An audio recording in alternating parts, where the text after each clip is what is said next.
to the Fantasy Footballers Podcast with your hosts, Andy Holloway, Jason Moore, and Mike Wright.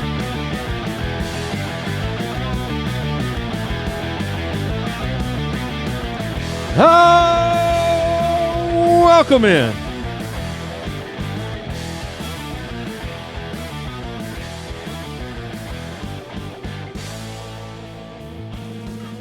Thursday, March 5th.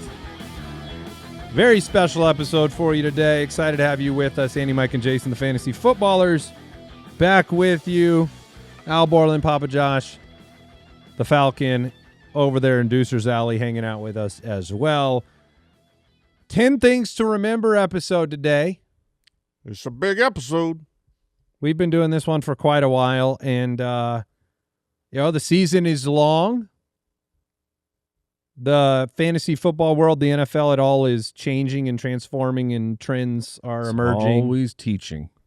Yeah, we're always learning. I mean, there are now at least 120 things to remember over the last 12 years. I will say that you can't go back to the things to remember from previous episodes and have it be relevant. That's the point of why we're trying to remember what happened in the latest year, because things change. Like some of what I'm talking about today are like, these are new trends. These are different than what we have, what I would have said 5 years ago. I wrote an article on pretty much the opposite of one of these things about 5 years ago. It's just changed. It's just as the data changes. Oh, man, you look so dumb in that article now. You know what I mean? Like, everyone should pull it up. Sure. I mean, the data was great then.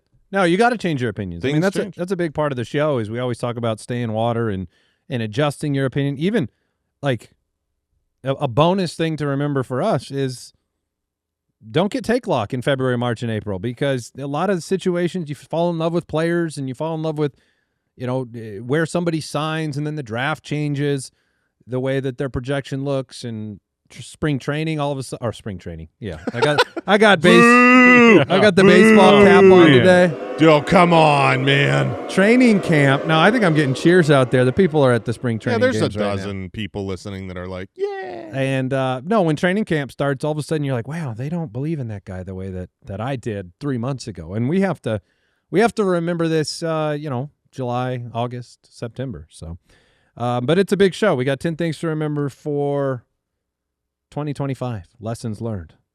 Couple other reminders. The Combine just happened, and so we have our update to the Dynasty Pass. I don't think is the post-Combine update live yet, Mike? It's probably moments away. Yeah, it is. It is very close. There's a chance that when you're hearing this that it is up, but it is being worked on.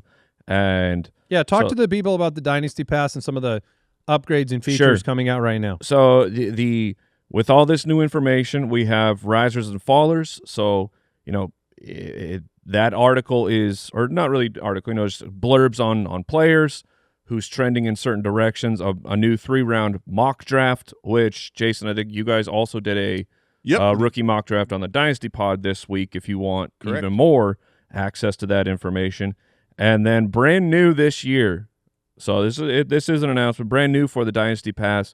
We are adding some scouting reports of like the bigger players, so a specific blurb about that guy, some strengths, some weaknesses.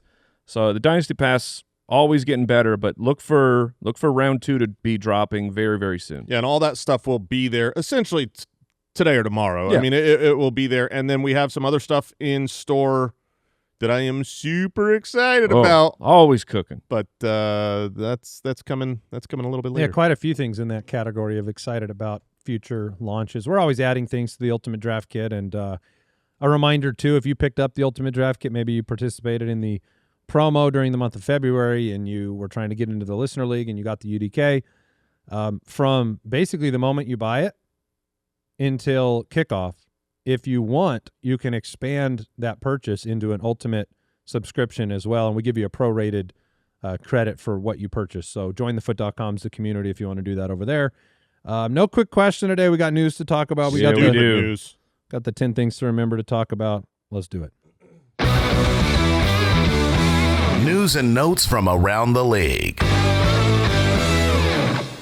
Well, the Cardinals have they've informed Kyler Murray that they intend to release him on the first day of the league year next Wednesday. Boo! He put a post out. This is a big domino that changes for free everything. agency. It changes everything. Like we did, free agent predictions, and I had talked about we're like, hey, Malik Willis, what's going to happen with him? I had thought the correct thing for the Cardinals to do would be keep Kyler Murray for one more year, and then go reevaluate and go from there. Obviously, that is not what happened. I got that one wrong. But I was saying, like, well, Malik Willis, I think there's two teams that are real serious, that he could go to. Now I think it's like, oh, Malik Willis will go to the Cardinals. I genuinely think. I think and it will be dumb.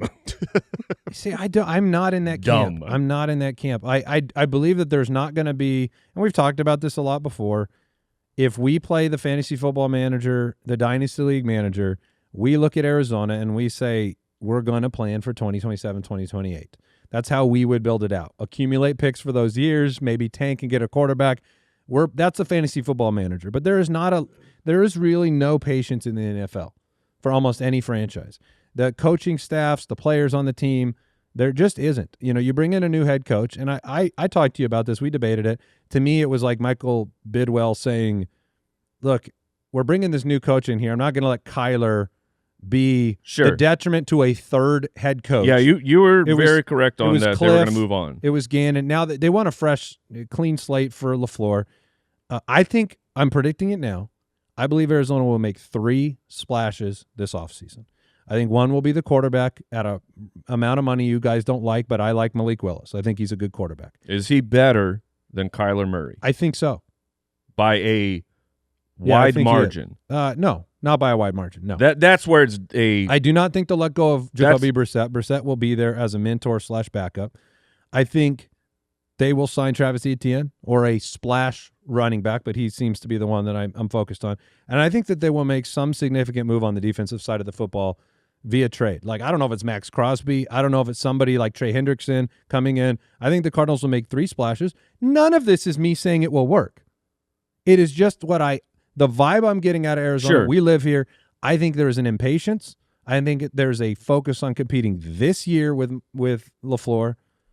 None of that will work, but I think that is what they will do via their actions. I know he hates the press, that he's the worst president in the land. Well, he is. He is, and he will continue to be by swinging the pendulum in the public eye and trying to make a splash. That's what I believe will happen. One of the issues with them thinking that the patience has run out and that they're going to go hardcore this year to just try to rectify things is they did cut Kyler early, so they are taking the most of the cap hit this year, which I think is smart. It's like, this is not a team that's going to win this year, be competing for a Super Bowl. So, like, let's just take that money on now. The issue that I have, and then why I booed this, is because you could have traded him for a pick. The issue, I don't think you could. No way. It was absolutely out there reported that basically the reason that we didn't have a suitor is because we were trying to trade the contract, not the player. Yes. We're trying to get another team to pay the money, and that's why we couldn't trade him. So what ends up happening now is Kyler's a free agent. He gets all the money that he's going to be paid is 100% from the Cardinals now. And what happens is he's going to go play on a minimum contract because offset language in the contract would say, like, the only way that he would make more money next year, like if another team comes out and says, I'm going to pay you $10 million, it's irrelevant. All that does is mean the Cardinals don't have to pay $10 million of it. Mm-hmm. Kyler doesn't get any more money. So he's just going to go to wherever he thinks is the best destination, and that team's going to get a smoking deal, which is why people didn't want to trade picks. I just wish that they weren't so stupid. This is why this happens all the time. Not just the Cardinals. This happens every year, 3 or 4 times to players that were like, oh my gosh, why'd they cut that guy instead of trade him? It happens all the time. Yes, it does. It really does. And it's usually the same franchises. And so we're not alone in being a poorly run franchise. Well, you can't, the way that the structure of the money works, we weren't going to be able to make a deal where we take some of it on and then work a deal for an 8th round. I mean, that just wasn't going to happen. Yeah, I agree. We would never get an 8th. But now... yeah, I always bring the 8th up because it's the invisible pick. But now that Kyler will be a free agent, it's like, okay, the rumor mill. Vikings. The Vikings seem... that's the easiest one to go to, and well, I mean, we definitely shall see, but it's like that would be very, very interesting. Can the Kevin O'Connell magic that has worked seemingly on every quarterback not named J.J. McCarthy to the tune of great success, if Kyler goes there, it changes. This is what I'm saying of this particular domino. You know the meme where it's like the guy puts down the tiny domino and you're like, you end up somewhere that seems crushing a building, completely unrelated. Except no, it was Kyler get released. Now this did this, this did this, this did this. So it will be a very fascinating butterfly effect that will have really, really large implications for the NFL and for fantasy. We just talked about it on Tuesday. We brought up Kyler's name in Minnesota and how much different we'd feel about the Minnesota offensive weapons if Kyler was the quarterback. For sure. We talked about J.J. McCarthy being the guy that got the audition that doesn't sing very well, and everyone knows that he probably shouldn't play that role, and they may give him a shot. And, I mean, I don't see them cutting or trading him. I think it will be a camp competition. I think it will probably be obvious that Kyler wins it if he was there or whoever else they sign. You've got to give your Vikings fans hope.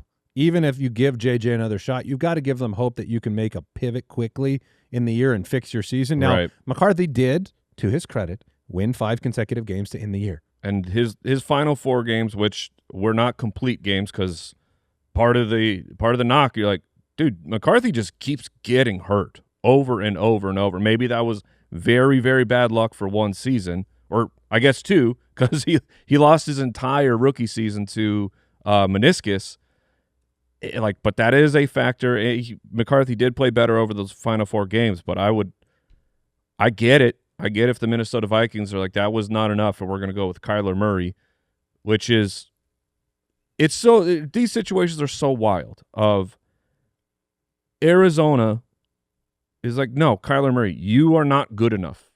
Get out of here. You know what we're going to do? We are going to eat a substantial amount of money that we will continue to pay you because you're so bad for us. And then they're like, then they get to free agency and all the teams are like, oh man, Kyler Murray's available. Yeah, he's better than the bottom half quarterbacks in the league. He is clearly better. If you look at the Arizona Cardinals record, I don't have it pulled up in front of me, but he's almost 500 in games where he started on the Cardinals, and when he has missed those games, we're like 4 wins. Yeah, we went and 30. 1-9 with Jacoby Brissett. I mean, Baker Mayfield, Daniel Jones, Sam Darnold. Yep. Teams, it's a matter of running out of. Like I told my son, I go, "You hear we cut Kyler, or we're going to cut Kyler?" He goes, "Oh, thank goodness." I go, "What do you mean?" He goes, "Yeah, it didn't work the last 5 years. Why do we can't keep trying to do it?" And that's exactly why he's cut. Yeah. It's like sunk cost fallacy. You're going to keep him for 2 more years and fail 2 more times with a couple more bags of L's. I mean, I think it's moving on. I think it makes complete sense. The franchise pretty much had to move on. For fans are sick and tired of it. But honestly, this episode is 10 things to remember. One of the things that we could very well have had as our, an 11th thing to remember is that good players drafted well to bad franchises can turn it around when given another opportunity. You just mentioned Baker and Darnold and these guys who were top picks in the NFL draft, and they flamed out. They didn't succeed the way that they had hoped when they were drafted. But then you look at okay, it didn't work out for the Jets. It didn't work out for the Browns. It didn't work out for the Cardinals. It's like always those franchises. And then lo and behold, you go to the Buccaneers, you get a team around you, and there's MVP chance. You go to the Seahawks and you have a team and a franchise around you, you win the Super Bowl. It's like, that Kyler could go somewhere and be really important for fantasy next year, not just himself, but also the weapons. I mean, Justin Jefferson, heck yeah, or wherever he goes. Or he could end up on the Jets. He could be on the Jets. Yes! Come on, Jets, do it! The Jets are the best hope for the Cardinals to get offset money, because I feel like for him to go to the Jets, he may get more than a year. And I don't want to speak for you guys, but I feel like if he goes to the Jets, you'd be like, well, yeah, no, good luck, New we've York. seen the movie before. We saw Justin Fields in the Jets. right? I mean, that wasn't the reclamation project that we hoped it would be. So, speaking of the Jets, they franchise tag Breece Hall. Yep, I mean, these franchises. This is. I told Jason in the office. I was like, "Here's what I need the Cardinals to do." This was before the Kyler Murray news broke. I'm like, I need the Cardinals to cut Kyler Murray. Mm-hmm. I need them to give Malik Willis a bag of money. Huge, like and then I need them to draft Jeremiah Love with the 3rd overall pick. Mm-hmm. So then I will wipe my hands and I will be completely removed as an Arizona Cardinal fan. You'll be rooting for Jeremiah Love. You know that. Oh, for fantasy, 100%. You'll be a fan. If they win, you'll be a fan. But you don't know, heart Andy. will, when the Cardinals are a top 5 pick again in the draft, I'll say, you don't know where Mike don't and I care. are right now. Yeah, you don't, I man. told Mike after he said that, I was like, dude, I had a daydream. I literally was daydreaming about this. And, Andy, this will make you big mad. I had a daydream about using this show and this platform. Look, my son is Jack in Newsies right now. That you can leave a team? No. Oh, gosh. No. That's small potatoes, Andy. Yeah. Worse than that? To lead a revolution, to tell people across this great country that you do not have to be beholden to stupid idiot managers because of where you live or were born. Why do I owe Bidwell jack freaking squat? Yeah. He's stupid. I don't know. All I know about him is he's a bad owner and manager. I should not be loyal to him. He has done nothing to earn it. Okay. I hope. And I don't want to leave the Cardinals. I want all of us to leave the Cardinals. I want tens of thousands of people around here to just say we're done. We are done. This is why you're a big Brazil fan in the World Cup. Huh? Yeah. You're big. You leave the USA and you go for Brazil, right? I have reasons to you root for can't go USA. to country. I have Why can't you go to country? Because this is a man. This is you're loyal. Bidwell. Michael. All the Bidwells, but Michael Bidwell is the owner of the you Cardinals. Can leave. We don't want you. It's like it's not even the city or the state where I live. That's not ours. It's not theirs. Get out. And when they're good, one time in the next 30 years, you don't get to celebrate. Oh no! You know what I'll do? I don't know. Hey, Mike, 15 times Mike, the next 30 didn't you go years? to the Super Bowl in Tampa when the Cardinals were there? Yeah. Okay, why? Because they had earned it. We are Okay. Cardinals fans. I'm just saying. They're not going to have this I'm just saying the discussion. whole thing where I was born here or I was raised here, and so therefore I have to give my what team are you allegiance gonna root for? to a bad king. You know what I mean? Like that's what it is. If you You don't have to give your allegiance to Bidwell. People are fans of their home team while hating a lot of the parts of it. You just want them to succeed because they're your home team. That's all.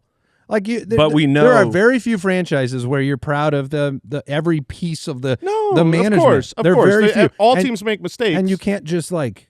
So what are you going to do? You're going to go root for like another winner? Just pick a winner. No, I'll just play fantasy. I'll just play fantasy. So you're and leaving all allegiance to NFL. To fandom. Yeah. This is what you feel like you have to do to send a message to Michael Bidwell. I think I would do a case. I'm not going to get in your way of sending a message. Yeah, you do what you want to do. That's where I'm at. I'm still a Cardinals fan, but I'm like. But we also know that you don't know what rooting. What is it? You don't know what rooting is. Good point. So I'm not really worried about you. But what does it say when it's like, I got 1 foot out the door, right? I got 2 feet out the door, so I'm not sure where I'm at. You're not even in the room. I'm not in the room. You can't be in the room with both feet out the door. Still holding the door. You can be in the room with 2 feet out the door. Oh, you're playing a little of like my hands on the door sill.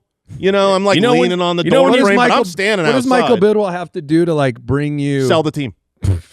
That's what he has to do. Okay. Nobody needs to hear any more of this. Breece Hall. Oh, people are loving it. Breece Hall to the Jets. This is a situation where they open the door for Breece Hall and they're like, get on out of here.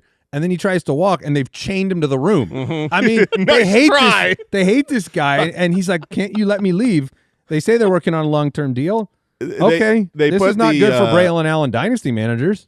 No, they put the version of it where he can technically go out and try to get a contract. Wait, for they did the transition tag? I thought it was a franchise tag. I mean, that is a franchise tag. No, but you different. specifically say you cannot do that with a franchise tag. You can only do that with a specific with what they gave Daniel Jones, which is a transition tag. Right. I'm just saying you have like a basically a hierarchy of options for who you franchise and how you franchise them. I don't know if it's technically called a franchise tag, but if you transition tag someone, that is using your franchise tag on that player. But that would require another team not only signing Brees, but then sending 2 first-round picks. So he's not going anywhere for sure. He is a Jet, and that is unfair to him. He came out and said, I don't mind betting on myself. So, hey, the good news for fantasy, That's just like he's in a contract year. Show me the money. Yeah. Transition tag for Daniel Jones. It comes in at $6 million cheaper than the quarterback franchise tag. So the transition tag is going to save them some money. Jones can go out and get an offer sheet. The Colts would have a right to match, but it seems like Daniel Jones will be there. You talk about dominoes falling. Daniel Jones not being on the free open market is a significant deal. And then we got 2 more pieces of news. One of them, one's breaking right now. Yeah, one of them is big news yesterday. The Bears. I mean, Drew Dahlman, Pro Bowl center for the Bears' incredible offensive line at 27 years old, who signed an extension last offseason. He's retiring. Bears Twitter spent the entire morning thinking that was the day they were getting Max Crosby. All the betting odds were like, we're the favorite. Something's coming down, and then they're like so excited. And then it's like, boom, you lost your Pro Bowl young center. That was awful. Star center. So that's huge. And I think there was reports, I don't know the name, but they're already like bringing in other centers to talk to right now. Also, I guess this is breaking news. It is. As of right now. Breaking news. Huge trade. The Rams have traded a first-round pick in this draft, 29, a 5th, a 6th, and a 2027 third, which is a lot of their picks. They, Les Snead is always, I don't care about them picks. Yeah. He's the you and Brooks of dynasty managers. They're like, let me go get a vet. I don't want picks. He traded all those picks to the Chiefs for all-pro cornerback Trent McDuffie. What? They were apparently one Trent McDuffie short last year and they might have been. Yeah, they might have been a Trent McDuffie short. I mean, they were able to score on the Seahawks, no problem, but they couldn't stop them. Yeah, so that's a big trade. This is probably a great trade for both teams. Chiefs are going to end up with another first-round pick here. It really probably is because the Chiefs let go their offensive tackle that played started the whole season, so they have to replace a tackle in the draft. They've got the 9th pick. A lot of people are saying, if Jeremiah Love is there, they would grab him. Hard to imagine that when more flexibility. Yeah, exactly. Yeah. It allows them to fill other needs. And they're at the point where they have to just do the rebuild so that they can go for 3 more. Yes. Where don't for the Chiefs. Yeah, yes. Don't be splotchy and hey, we're sort of good. No, man. Rip it down real quick so you could do a real quick rebuild because you got Mahomes. Yeah. So you can still tread water with Mahomes. You could rebuild make the playoffs really, with Mahomes. really fast. So trading a great player, but into all of those options, that's man. Yeah. All right, we're going to take a break and we'll jump into 10 things to remember.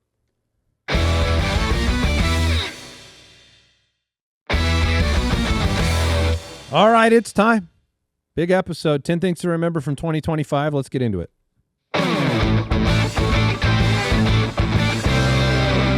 Don't forget to remember these things. All right, it looks like I am going to kick us off with number 10. All right, number 10, it is titled, My Players Are Going to Get Hurt, a.k.a. draft like a general manager, not like a fan. Look, injuries, these are a foregone conclusion in fantasy football. You have to embrace it, in spite of what Mike and CMC managed to pull off this year. Sometimes there's magic. Yeah, sometimes Mike can turn on the Madden. Dark magic. Mike turns on the setting in Madden. The injuries are now off. But historically, that's not the case. Look, 98% of all NFL players show up on an injury report every year. So you're talking about everybody. It doesn't mean that being fortunate with injuries is not going to determine success for fantasy football. Obviously, it does. Mike, I mean, he stayed healthy. You won a championship. The NFL. I didn't stay healthy, but McCaffrey did. No, McCaffrey did. But in the NFL, it's the same way. The final 4 teams in the NFL that made it to the final 4, Seattle, Los Angeles, Chicago, San Francisco, and the NFC, 25 players combined on the injured reserve. The Cardinals had 22 alone on their team. So injuries make a big difference in the NFL as well. But when you look at fantasy football, I just want to give you some context. On average, 3 of the top 10 players drafted every year in fantasy miss 4+ games. This year, if you look at, we got a little bit more lucky with the top 10 this year, but look at the second and third round.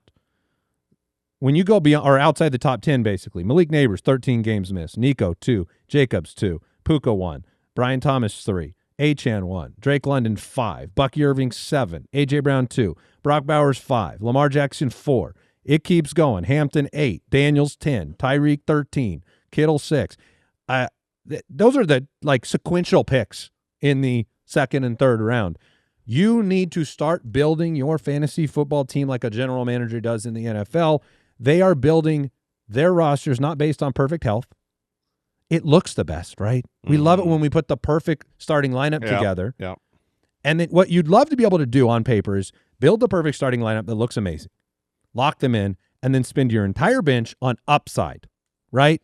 Not a player that's already established and guaranteed production, but a bunch of upside players. But general managers in the NFL, they build their teams on attrition. They understand that they're going to miss players. Now, maybe not 22 like Arizona. You can't build a team strong enough to withstand 22 injuries on Arizona or on injured reserve. Bidwell. But it is obviously Bidwell. He Nancy Kerrigan them. Have you seen the grades for our training facilities? The training facilities may play a role as well. We didn't put them next to a power plant, but it's not good. But look, don't overstack your bench with all upside stashes at the expense of playable depth. I feel like Mike has been pretty gifted in this department for years, where he builds rosters that I look at. And what I think the most actionable thing here is, let's say you make good picks later in the draft, and you put some nice bench assets, free agency, or you go onto the waiver wire, you add some pieces, and they perform. Mm-hmm. That's my moment generally. Where you flip them into... I flip them. I take a starter and a bench player that's performing, and I try to turn them into somebody better. And I do it all the way through the bench, then I use the bench to fill up on more waiver wire pickups. I think that, for me, my thing to remember is I need to adjust that a little bit and really keep some solid startable assets, not look at them all as trade chips and trade bait, and really plan on those injuries to happen so that I can survive. Mike talks about another thing in years past, kind of getting through the season in different phases, right? There's different parts of the season that you need to get through.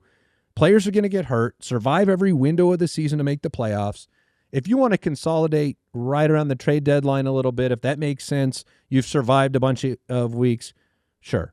But don't just stack your bench with upside stashes, and then all of a sudden you got to put a player in that has no potential to play. It's a rookie that hasn't started. You need to be able to step in. Those guys are going to get hurt. It's a guarantee.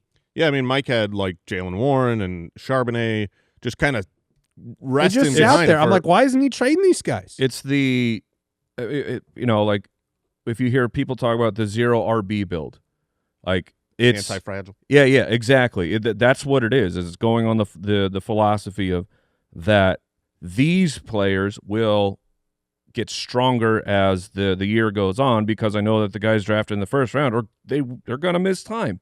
So it's being aware of that. I think combining that tip, Andy, with the understanding the nuances and the differences of the time of year, what your team needs through the first 4 weeks, and then what you need through the next 4. It all holistically plays a part in creating your best chance at winning a championship. No, it makes sense. And I'm just looking from picks 111 through 406. So I think that's 28 picks. 6 of the 28 didn't miss a game. So you're going to miss time. Mm-hmm. So remember it and plan accordingly. All right, time to move on. Number 9. So be willing to stand your ground on your rookie takes. This is a chance to toot. No, it's actually, I have a couple different ways I want to talk about this, because rookies it's such a wild and it's not a straightforward path for rookies in fantasy football. And yet if you've been playing, for at least 5 years or so, you understand that rookies are often a humongous part of fantasy football success. Now, because rookies get better as time goes on, and then like the guys who are making impact players over the second half and in the playoffs, a lot of time we see that it's a rookie, but it can take time. And this is where it's difficult because to get those players on your team, if you want to draft them, you got to draft them early. But you're drafting them early knowing that there's a chance that this may not start working at least for you like 2 months into the season.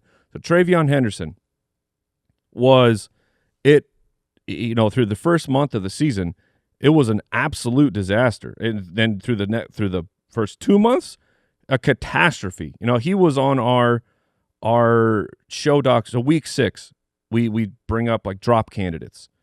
People wanted to drop Travion Henderson, and it was, I don't really have a like I can't convince you not to drop this player who's not getting any opportunity. It's all Ramondre, all this, and then of course Ramondre misses some time, and then you have the magic there right in the middle of the season where Travion Henderson is winning weeks by himself. From week 9 on, he was the running back 9, averaging almost 17 fantasy points per game. And then that span, week 9 through 12, with no Ramondre, I mean, it was ludicrous, the points he was putting up. Tedero and McMillan, it was a slower start for him, and then he ends up being the offensive rookie of the year. It started out slow, but the target share was there. In fact, he was one of 6 rookie wide receivers over the last decade to finish with a 26% of the targets. And it can take time. So that's why I say when you draft those rookies, it's hard because you got to draft them early, but you know that you're drafting them for a certain time of the season. Of course, you want them to hit right away, which does happen sometimes, but you got to be ready. And then I also wanted to talk about this from the standpoint of dynasty rookie drafts are coming up. You do not have to be beholden to this is how you're like, I'm the 105. I'm slotted for this player. It's okay. It's okay to take chances on the guys that you prefer because it's fantasy football. It's wild, man. Stuff goes sideways. It goes haywire all the time. And you're looking at you're like, oh, well, this wide receiver got drafted in the top of the second. I had the 108, so I couldn't possibly take him. Just do it. You're like, because you know what? If I draft that player, everyone's gonna make fun of me. Yeah, you ever looked at They're gonna mock my pick. Looked at rookie drafts, and they're gonna hurt my feelings, and I'm gonna feel real ashamed that I did that. And they're telling me I'm gonna take Royce Freeman because they told me to. Right? No, man. If you don't want to take that guy, don't take him. Take someone else. It's okay to withstand the peer pressure of you have to take this guy right here. You ever seen the NFL draft? And there is a really important distinction here because I think it is important that we say it is totally acceptable and good to mock and make fun of people picking something that is against the grain. That's what you want to do. Now, if you're the person getting mocked, you have to ask yourself one of 2 questions. 1, was this a player I believed in and I like this pick and I'm getting mocked and so I don't care? Yeah. Great. Or why am I getting mocked? Oh, I had no clue. I didn't know. Then it's like, look at yourself. I'm saying, don't Raiders this thing and draft a kicker in the first round. That's not what I'm saying. I thought you were going with, wasn't it the Raiders? Yes. Who just drafted 2 years ago? They drafted the wrong human being. They called the guy with the same name that wasn't the one they wanted to draft. That might go in the 3rd round. That might go in your bucket of bad franchises do bad things. Yes. So I'm saying rookies can take some time, but also specifically for your rookie draft, man, pick the players you want. It's okay because maybe you're wrong. Maybe you're wrong on that player, but follow your own path. Yeah, don't let the peer pressure and consensus bully you into taking a pick you don't want to make. It's extremely painful if you don't take the player you have conviction about. You take somebody else due to consensus. So much and worse. Then that player turns out to be something great because, you didn't stand on it. So it makes sense. Number 8.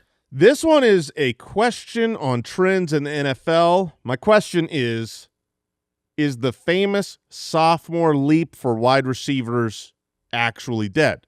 This is over this is what I was talking about at the beginning of the show, where in 2021 I wrote an article. It was basically a cheat code. You looked at the previous 5 and 10 years, and that year 2 wide receiver was like, just draft them. Even if you're not sure, even if you don't believe, the year 2 is when most of these guys are really breaking out. Now, what we've seen over this last 5 years and the last decade is that more and more frequent is it that wide receiver ones break out in year 1.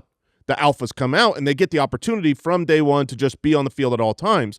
And it has had a reciprocal effect on the year 2 breakout. I was noticing this trend over the last couple of years, but this last year really put a nail in the coffin. So in 2021, you look at the wide receivers that were drafted in the first 8 rounds, 5 of 6 of them improved in their sophomore year. That's great. 83% fires. Like, yeah. Sophomore bump. Yeah, the sophomore bump. The article was right. But then as time has gone on, 2022, only 3 of 6 improved. And some of those, like Jahan Dotson, he was the hotness from his rookie year. He went hardcore the other way. He went hardcore the other way. Christian Watson went down. Garrett Wilson, who was the number 1 drafted there, he had a down year. Didn't even score 10 fantasy points per game that season. The following year, the 2023 class, 2 of 5 improved. So now we're sub 50% actually being better than they were their rookie season. Surely it rebounded last year. It certainly did. It rebounded all the way to 0 of the top 5 improved in the 2024 class. So Malik Neighbors, BTJ, McConkey, Marv, and Xavier Worthy. This one was brutal. They all. I mean, they burned too bright. And so that is part of it, right? You can't just be like, here's a trend. It's like, here's a trend. Why?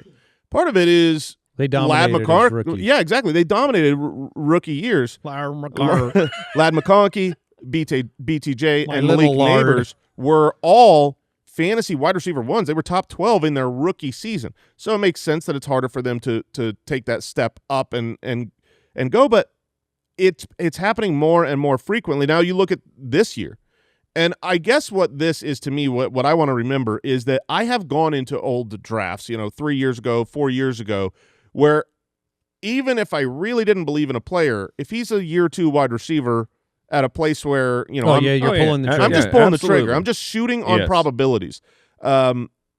This year you got, Igbuka, who was the hotness this year coming into year 2. Is he going to get better? Mike Evans might leave. There's going to be a lot of reasons. I'll bet if Mike Evans leaves, he's going to shoot up draft boards. People will forgive him and be in. Matthew Golden sucked this rookie year, had all the opportunity, but he's still a first-round wide receiver on a good offense, year 2 wide receiver. Go all in, Luther Burden was the hotness at the end of the season. It was like, wow. How many guys can be the hotness? Well, there's different parts of the season. It's like if you're in Arizona or if you're in New York, there's summer and there's winter. Right. That's what I'm saying. But just summer here, though. So I don't think it is quite the guarantee. And I wanted this to be a little shorter and have this be a question and a conversation piece on whether or not we should stop just automatically assuming that in year 2 these players take a leap forward. That doesn't necessarily always happen. However, the data is starting to say year 3, which is it has been more and more frequent. That was JSN. That was Zay Flowers after a down year 2 got better in year 3. Some of these guys are starting to, even somehow Puka was significantly better in year 3, even though he was great already. But I'm not sold on just saying that in year 2 they're always going to get better as a wide receiver. I mean, unfortunately, and it's a cop out to a degree, but I mean, trends are based on context. You talked about how insane the numbers were last year for those guys. Malik Neighbors, hurt or not, was probably not beating 14.6 points per game, or it was going to be tough to do it. Brian Thomas Jr., certainly. I mean, those numbers, Ladd McConkey, all alone there, it was going to be really, really hard. And there's going to be nuance. There's going to be what do you define improving as, right? And how much does that matter in the equation? So, there are players that, you talked about it. Luther Burden, it's like that's not a difficult one to see him having a better sophomore year because he barely got it rolling. Slow start. I mean, he really didn't ever get it cooking for, consecutive weeks. So that one's an easy one to see. Now, Igbuka, a lot of variables in the equation. Matthew Golden, he better improve or he's in the UFL. So it's good to look over a long period of time and see what the trends are so you don't just lock into a strategy that is eventually going to burn you. Tetero and McMillan was really good as a rookie. And so he's the one. And you look and it's like, well, he's going to take that leap forward. And he's being drafted almost as a wide receiver 1. He's right now it's too early to know, but he's the wide receiver 13. It reminds me a lot of his comp for me was Drake London. He showed, and it was like year 2. It took year 3 before he really. It's a perfect transition to the next one. All right. Number 7. Which is bad teams ruin good players. Yeah. And bad owners ruin good franchises. Yeah, bad teams ruin good players. Ask yourself, if I remove the player's name and just describe their situation, right? Like a new quarterback, an uncertain offense, a transition year, you got to ask yourself, would I draft that player in the first 2 rounds or at their ADP? And usually you would say no if you remove the player's name from the situation. So I'm going to describe a couple situations to you, and you tell me how in you are. All right. First one, a wide receiver on an offense with the 5th different starting quarterback in 5 years, with an offensive coordinator that you openly hate. On a team who has fewer scoring opportunities inside the red zone than anybody in the entire league. Does that sound like I'm out? They're worth the risk of a top 2 round pick? No, that sounds like a bad bet. That bad bet we made for years with Garrett Wilson. Garrett Wilson was that bad bet. We did it in 2023. He was drafted as the wide receiver 9. It was Aaron Rodgers. It was Nathaniel Hackett. That combination, we still went in on him at ADP. Where's Hackett now? Yeah, I know. Yeah, he's here. In 2024, we did it again with Garrett Wilson. Wide receiver 7 off the board. Aaron Rodgers was the quarterback. We didn't have a lot of confidence in that. Last year, you finally got an adjustment in the ADP. We wisened up a little bit. How bad were the Jets? The Jets, over the last 3 years, dead last in those red zone plays. Tied or trailing on 93% of offensive snaps. You have to pay attention to the context these guys get drafted into. Let me do one from this year. Older quarterback who was cast off from his former team. New head coach born before the invention of the transistor radio. Offensive coordinator who hasn't been in the NFL in more than a decade. Oh, wait. We drafted 2 players this year in the first 2 rounds of fantasy. Obviously, that was Ashton Genty and Brock Bowers. Did not work out for fantasy managers in the, Bowers did, other than the injury. Yeah, I mean. Second half, he was very good. Yeah, I mean, I think there were still some underwhelming vibes with some of what he was able to do. You started the year before the injury, and maybe that was, playing through it and stuff like that. But it was tough. It was tough when you have to look at all of these risk factors, quarterback transitions and changes, offensive coordinators, lack of faith in a coach, and then say to yourself, well, it's all just going to work out because this player has talent. We did this. We did this game with a lot of players that we liked over the years. We did it with Terry McLaurin. We did it with DJ Moore. We did it. If you don't have all those externals, you have a lot more to overcome, and you just need to factor that in and ask yourself whether the risk outweighs the draft cost. Yes. Is the team environment so completely disgusting and gross that it can ruin a great player? And it is very possible to do that. And so you need to be careful. I need to be careful. And when the draft happens and these sexy players start going to teams that we don't have confidence in, you need to make sure that those situations are not going to destroy them. This is where the transition from Tetero and McMillan Correct. as a year 2 wide Correct. receiver. I love Do Tet. you really I have- love Tet. I think Yes. he is great. Yes. I think he is Garrett Wilson. I love. Yep. But it's a good point. He's going into year 2. It's not a guaranteed leap forward. He's on a team that you don't expect to be great. They don't know were for better sure than we about the thought quarterback. for sure, but the quarterback is not prolific. At the very least, we can all agree on that. Correct. Yeah. So it puts a little pause in there. Obviously, the Jets project to be bad. Who are the other teams that you think Cleveland about? on offense right now. Oh, okay. Yeah, you Sure. draft somebody, Cleveland on offense, Arizona on offense without a quarterback. The nice thing about Minnesota, if it's JJ and no one else. the nice thing about the Browns is they've done us a service, and they have no one really worth drafting. You know what I mean? They're like, let's not have fantasy. Judkins. Yeah, depending on the injury and his timeline back. Yeah. How dare you, Harold Fannin? Yeah, well, you are Mr. Fannin. I do. Apparently he used to be. I do like Fannin over the other guys, but we'll talk about whether I'm Mr. Fannin or not in a minute. That's actually why we have Fannin lower than the other two of the sophomore tight ends. But Yeah. let's take a break and we'll keep going. Today's show is brought to you by our friends over at Prize Picks. Shoot your shot on Prize Picks and get $50 instantly in lineups when you play your first $5. That's right. Prize Picks is now giving you $50 in lineups when you sign up and play your first $5. Prize Picks is simple to play. Just pick more or less on 2 to 6 player stat projections. If you get your picks right, you could cash in. And we're talking all your favorite sports: basketball, baseball, hockey, UFC, soccer, college basketball, tennis, golf, esports, and more. And now Prize Picks has early payouts if your player gets off to a hot start. You might have the option to cash out those winnings before the game even finishes, and all withdrawals are fast and secure. Download the Prize Picks app today and use code FOOTBALLERS to get $50 in lineups after you play your first $5 lineup. That's code FOOTBALLERS to get $50 in lineups after you play your first $5 lineup. Prize Picks. It's good to be right. All right, we're back in the 10 things to remember. Here we go. Number 6. So speaking of philosophies that change over the course of time, is I am now firmly in this area. We have dabbled, talked about this strategy. I don't know just how rubber stamped I would have said that this strategy was. When we started this show, you don't do this. No.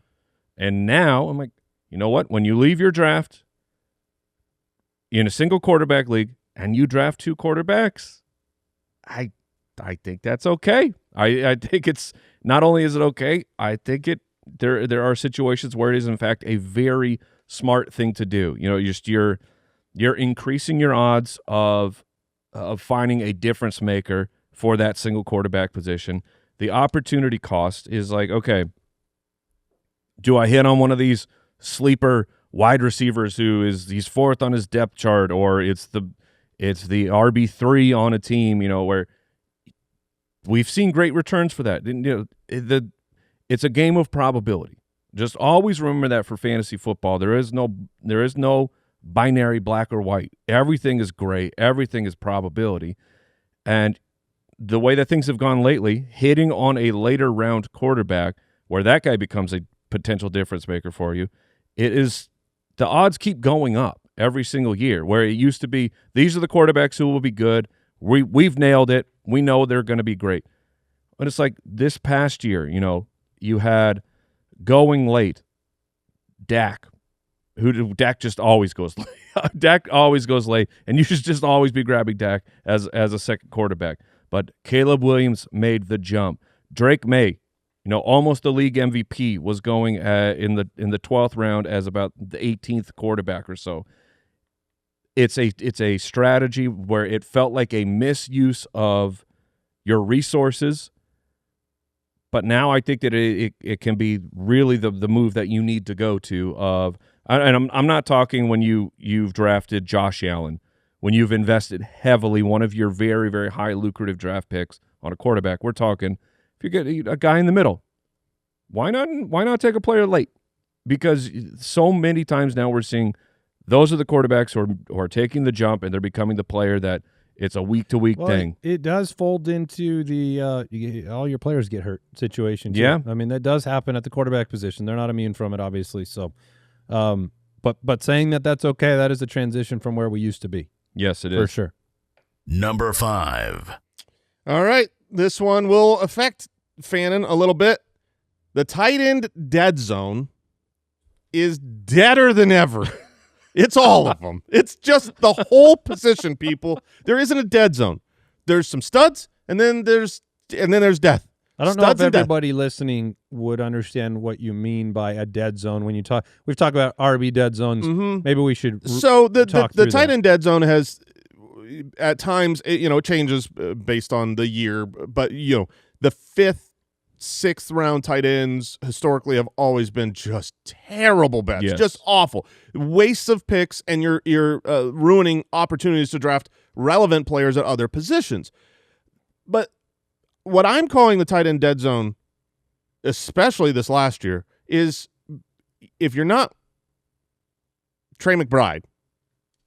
I mean, you could throw George Kittle in there, but he got injured, and Bowers in there who got injured. Everyone else sucked. The difference between the tight end 2, this is fantasy finish at the end of the year, tight end 2 and tight end 12 was 1.3 points per game. It's irrelevant, people. It is complete. That's the tightest spread in 6 years. Fannin was good down the stretch. He was on the waiver wire. End of the year, Loveland was like, oh, hey, he's breaking out. Waiver wire pickup. He was drafted, and then he was a waiver wire pickup because he was averaging like 2.3 fantasy points per game. Kyle Pitts, the number 2 tight end, waiver wire. Dallas Goedert was a waiver wire pick. And here's the thing, so basically my strategy is this. What I'm going to remember is I would love to draft Trey McBride. I would love to draft Brock Bowers. And then I'm checking out. I'm not going to fall victim to, oh, this player's good, that player's good. I like this name, I like that name. I'm going to let everyone else go. Here's why. Laporta was the tight end 4 drafted last year. He was drafted over wide receivers and running backs like Jameson Williams and DeAndre Swift. They made differences. Kelsey and Hawkinson were the next tight ends drafted a round later. They were drafted over Chris Olave and Jalen Warren. They made impacts on fantasy football. Mark Andrews was next, drafted over Travis Etienne and Emeka Ibuka. Evan Ingram was next, drafted over Judkins and Javonte Williams. Like, we didn't love Javonte Williams. There's a reason he was in the 9th, 10th round. But there's opportunity. There's lots of misses in those rounds. But I want to take shots at these guys who actually could make an impact. These tight ends in the middle and late rounds, they're not making an impact. Njoku, drafted over Scadaboo and Pittman, who were looking good. So for me, give me Trey McBride and Brock Bowers, and then I'll see you on the waiver wire. I'm going to keep taking shots at all the running backs and wide receivers I can, stock up. Maybe I'll grab that second quarterback like Mike's saying, and it's gonna be okay. You're gonna be okay because the difference between these guys, they're really not all Never that forget crazy. David Njoku, T.J. Hawkinson, back-to-back in our league of record, 5th round. Yeah, I mean, wasted picks. Just delete them from the earth. Take a shot on someone that could actually break out. These tight ends aren't going to be it. And you know, I know Tyler Warren had looked great before the Daniel Jones injury. That's great. He was 10.7 fantasy points a game. That would have been that would have pretty good. That would have counted. But that's 0.4 points more than what Dallas Goedert scored. Yeah. You can find value there. Yeah. So Number 4. Well, I'll keep it short. I'll make it simple here, but this is number 4 thing to remember. A good waiver pickup is a good waiver pickup. Sometimes we ignore players on the waiver wire because we think we have those positions figured out on the team. This goes into the staying water. This goes into the acknowledging that injuries are going to happen. Player performances, the rookies that Mike talked about, their performances change over time. There were a lot of players that performed really, really well last year that were sitting on the waiver wire, and you might have thought to yourself, I don't need that guy because I have this guy. Harold Fannin was rostered on 6% of teams in week 2 on the waiver wire. If you had Brock Bowers, you were going to pass on the opportunity to pick up Harold Fannin because you had the position figured out. Well, an injury happened and you didn't, and that would have been a big, big difference because he was the tight end 5 for the rest of the season. Same thing went with, remember how hot Baker Mayfield started? This goes to your point with 2 quarterbacks. If you had Baker Mayfield at the beginning of the season, if you had Bo Nix because you invested draft capital in him, you're like, I got my position figured out. Well, Drake May was a streamer in week 2. Like, I know he got drafted in a lot of leagues, not every league. Right. And maybe he got dropped after they lost in week 1. There are opportunities on the waiver wire, and you might pass on a guy because you think you have the position figured out. This is a way of saying, like, NFL GMs, they go into the draft and they draft position over need or over best on the board. You need to go best on the board sometimes on the waiver wire, even when you have a player that is doing the job in that position this week, because things change too much. You might have thought you had plenty of wide receivers and you passed on Parker Washington or Alec Pierce in week 10 waivers where they were on less than 30% of teams. Both of those guys were basically wide receiver 1s from week 10 on for your roster. If they're good, if you believe in them, just because you got it figured out, sign them anyways. It's funny because we do this elsewhere. Rookie drafts. We have learned lessons over the years of just take the best player. Take the best player available. Yeah, you need running back, but that's, he's just not, it's not as good a pick, at that point in the draft, this wide receiver versus that running back. Just take the best player because it turns out it's going to help you the most, even if it's not the position you think you need. you can, if you have 2 amazing tight ends, that's fine. You can figure out what you want to do with that at that point. There's good problems to have and bad problems to have. Yeah, agreed. Number 3. Targets still have to be earned. And I want to bring this one up because we talk about young, breakout, hopeful wide receivers, draft capital, opportunity on a good NFL team. So this is, it almost is an inverse of what you were talking about, Andy, of bad teams can ruin good players. Well, bad players going to good teams doesn't automatically turn that bad player into a good player. And I promise you, I'm talking into a mirror right now. So when we're talking specifically about straight to me, but whatever. No, well, people say we look like brothers. Okay, there's that whole thing. This is also believing in your rookie takes. Keon Coleman, right? Keon Coleman goes 33rd in the NFL draft, right at the beginning of the second round.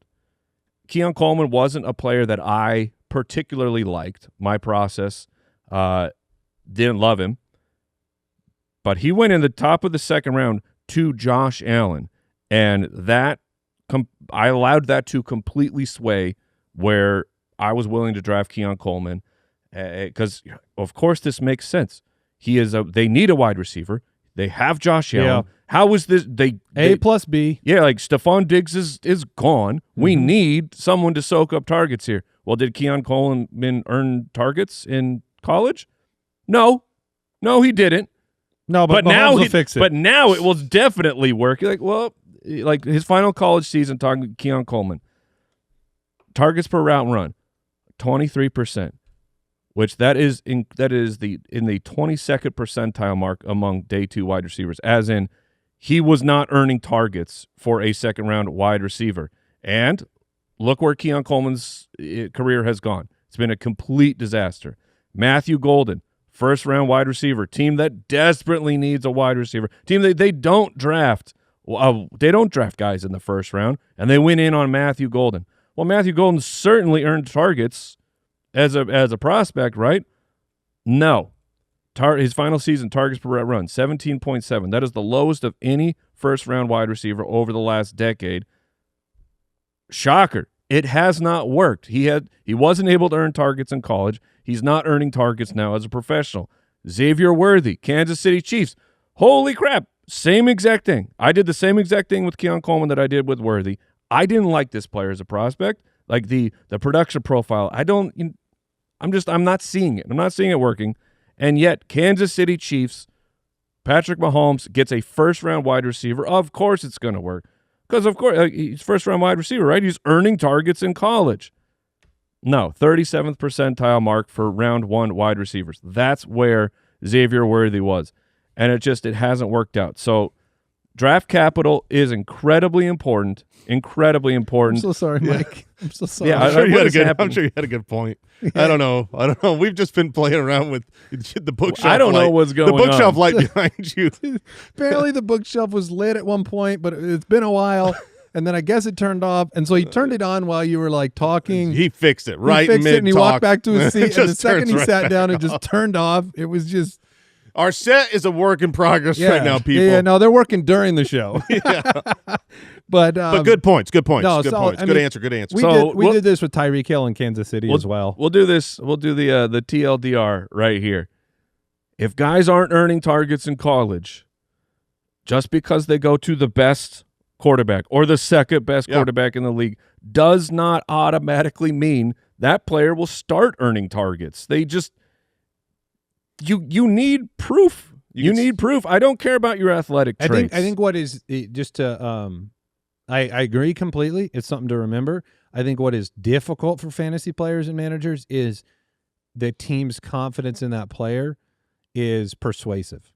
Oh, yes. So when they spend draft capital to bring a player into an obvious need position, it is very difficult to not find a way in your brain to make that work. I mean, to some degree, that was the case with Clyde Edwards-Helaire, not looking in the target department, but just looking in the running back department. You're like, oh, maybe I didn't love the film. You guys I don't think loved it as much. But then it was like, well, he went to Kansas City. Yeah. It's got to work. It swayed me. I had the first pick in our rookie draft that year. I freaking loved Jonathan Taylor. I was like, this is the guy. And then Edwards-Helaire goes to the Kansas City Chiefs in the first round, and how do you not automatically make that guy the first pick. It would be foolish. So, I mean, everything today is just really working in a symbiotic way of all of these things need to be taken into account. We're just finishing each other's sandwiches. Thank you. And it goes into this next one too. Number 2. Draft class projections are real. They really are. We've learned this lesson over the last few years, but this last year showed me. So we do NFL and fantasy football. When we're going through the NFL season, we don't have time to just grind college film. I don't, at least. I don't know if in the season. Yeah, in season. So our attention turns to prospecting right now. You know, we just don't have time during the season, but we always hear the rumors, the whispers, the projections of a whole draft class, right? In 2024, it was supposed to be this great wide receiver draft class year. Oh, and then it was. I know Marvin Harrison Jr. was disappointing as a rookie, still not bad historically speaking as a rookie. Malik Neighbors was a breakout. Brian Thomas Jr., Ladd McConkey, just an amazing draft class. 7 first-round wide receivers, most over the last decade. That was what we heard about it. That came out to be true. Last year, we were told this is a running back draft class that's loaded and a bad wide receiver draft class. That's what we knew going into, like, I'm going to go start looking. We were told it's a running back and tight end draft class. And it really, really was. You had Genty, Hampton, Judkins, Henderson, Harvey. The second most total touches and yards from scrimmage for rookies over the last decade, despite major injuries to Hampton and Judkins and Scadaboo. If they had stayed healthy, it would have been, you know, the craziest rookie running back season ever. And wide receivers last year, we were told it's kind of a down year for wide receivers, and it really kind of was. There wasn't a lot of massive production. You know, we just talked about Tet was okay. Ibuka looked like a big stud breakout and then disappeared. It just wasn't great. So what is this year? I'm going to buy into the paintbrush that's painted by the entire draft community, which is some are stronger here, some are stronger there. Yes, it's different every year. And this is what this year is. This year is overall a weaker draft class in general, top to bottom. But its strength is in wide receivers. Is a very weak running back draft class and a pretty deep wide receiver draft class. And why this matters is because if you look at last year is a really strong running back draft class and very deep. If you took shots on those rookies, it really did pay off. And even the late round picks, the guys that weren't the studs, but they were just in a loaded running back draft class, Cam Scadaboo, Woody Marks had an impact at one point. Kyle Monungai at the end of the season was startable. Bill Krosky mattered because it was just a really that was the strength of that class. And then the tight ends, and you had the 3 rookie tight ends that were doing well. Are you going to remove Mekhi Lemon because he's so creepy? No. I do think that once the interviews are, I'm a snake, man. It was, dude. It was very serpentine. So creepy. His interviews are crazy. Again, but because that was kind of the overall, thought of the Lemon's interview. It was unique. It was an interesting.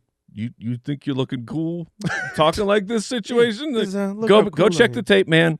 I don't think you looked as cool as you thought you were going to look. However, we want wide receivers thinking they are that. Diva Town? Oh, yeah. Terrell Owens, come on down to my team.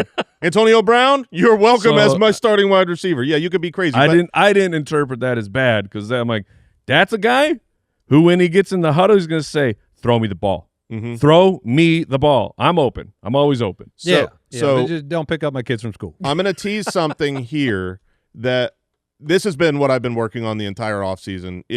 We're going to be rolling it out to the Dynasty Pass at some point in time. The Felix model is I'm so excited about this. I'm going to put out an article detailing it and information to come, but this is more data than I've ever had access to in my entire life. Machine learning, backdate tested, an incredible prospecting model to try to project fantasy football success at the next level. Backdating it, looking at last year, it's looking really – it would have had Jackson Dart as a 90th percentile player. Cam Ward down a little bit lower. Last year I wish I had it. Look, Caleb Johnson, he was a 26th percentile Felix score. Maybe I wish I had this last year. Okay? It's getting things right in a way that is genuinely impressing me. And when I look at just that Felix score projection, and these aren't locked in yet because we don't have the NFL draft hasn't happened. These are projected draft capital, which is everything will change. But just to give you an idea of the lay of the land for this coming draft class, 90-plus graded Felix score athletes from last year at wide receiver, there were 2 of them. This year, there are 5 wide receivers graded in the 90th percentile or better. 80 to 90, which is still good. Last year, there were 5 of those players in last year's draft class. There's 12. So this is a loaded 17 players in this wide receiver draft class right now, pre-NFL draft. So it will change. This is where the depth is. So later in my drafts this year, I'm going to be focusing on rookie wide receivers. Yeah, my rookie drafts in there. Yeah, exactly. I think that's also this draft class is deep. I think we're just going to be getting though like some strong 2s. I think it's depth more than studs. We don't have a Jamar. Well, I mean, people like I think Tyson. There's a handful of guys who could. I just think that the depth is more of a. You're going to be you'll be able to shore up that bench and have players who can go into your flex spots. All right, there's one more. Number 1. I'm not reading that first one because that's for you, Mike. Oh. But number 1 is to we always want to remind people get your league right. This is the time of year to get it going. Don't wait until August and be like, crap, we didn't fix this. We're in the same situation. I guess we'll think about it again next year. We still got kickers. Like, if you got issues in your league, still got Week 18 championships. Take care of it right now. And the note for me, if you're the champ, start plotting. Know what you're going to do on draft day. I've got my ideas floating around. I've applied for another mortgage so that I can. Yeah, no. So that I can fund the championship party. I'm looking forward to the draft. I'm so not. My bank account is not looking forward to it, man. I gotta figure it out. Me and Kyle, we're working on some things. Some ideas are floating around, but now is the time to start thinking about flush the turds in your league. Yep. If there's a bad manager in your league that just doesn't add anything, isn't active, it's better to be a great 10-person league than a bad 12-person league with 2 turds. Okay, get rid of the bad managers. Make the changes you need to do. Do it all right now. New rules, new scoring settings. Set up a new way to communicate. Whatever you need to do, get it done. Make your league the best. It's the one repeatable thing to remember we bring up each and every year. Mm-hmm. So that is going to do it for today's episode of the Fantasy Footballers Podcast. You can find the Dynasty Pass, the aforementioned Dynasty Pass, at ultimatedraftKit.com. You weren't talking about the feline model, right? Because Mason Taylor was 100th percentile. No. This is different? The Felix. Goodbye. Right. Thank you for listening to another episode of the Fantasy Footballers Podcast. Join our fantasy football community on jointhefoot.com and follow us on Twitter @TheFFBallers.